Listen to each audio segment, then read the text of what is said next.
ಈಗ ಬೆಂಗಳೂರಿನ ಇತರ ಸುದ್ದಿಗಳನ್ನು ಫಟಾಫಟ್ ಅಂತ ನೋಡೋಣ. ಜಸ್ಟ್ ಫೈನಲಿ ಬೆಂಗಳೂರಿನಲ್ಲಿ 3 ದಿನ ಮಳೆಯ ಮುನ್ಸೂಚನೆ.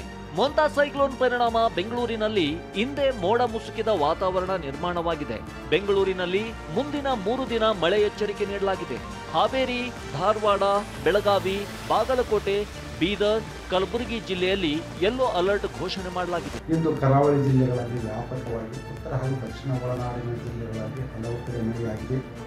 ಪ್ರಮುಖವಾಗಿ ಗದಗಿನಲ್ಲಿ 5 ಸೆಂಟಿಮೀಟರ್, ಬೆಂಗಳೂರು HCL ಏರ್ಪೋರ್ಟ್ನಲ್ಲಿ 3 ಸೆಂಟಿಮೀಟರ್, ಮಾಂಡ್ಯದಲ್ಲಿ 3 ಸೆಂಟಿಮೀಟರ್ ಮಳೆಯಾಗಿದೆ.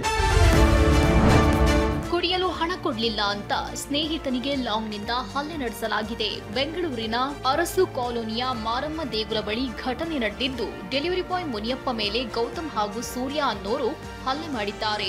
ಅಕ್ಟೋಬರ್ 21ರಂದು ರಾತ್ರಿ 10 ಗಂಟೆಗೆ ನಡೆದಿರುವ ಕೃತ್ಯ ತಡವಾಗಿ ಬೆಳಕಿಗೆ ಬಂದಿದೆ. ಈ ಸಂಬಂಧ ತಿಲಕ್ ನಗರ ಪೊಲೀಸ್ ಠಾಣೆಯಲ್ಲಿ FIR ದಾಖಲಾಗಿದೆ.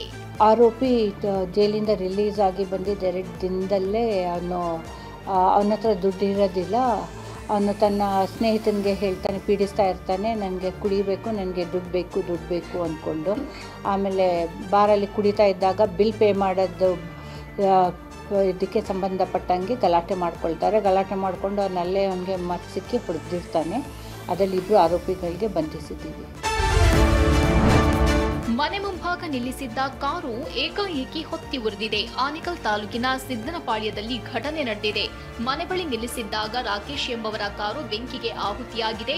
ಕಾರು ಹೊರಗಡೆ ನಿಲ್ಲಿಸಿ ಮನೆಯೊಳಗೆ ರಾಕೇಶ್ ಹೋಗಿದ್ರು. ಈ ವೇಳೆ ಸ್ವಿಫ್ಟ್ ಕಾರು ಧಗಧಗಿಸಿದ್ದು ಎಲ್ಲರೂ ಶಾಕ್ ಆಗಿದ್ದಾರೆ. ಆನೇಕಲ್ ಪೊಲೀಸ್ ಠಾಣೆಯಲ್ಲಿ ಪ್ರಕರಣ ದಾಖಲಾಗಿದೆ.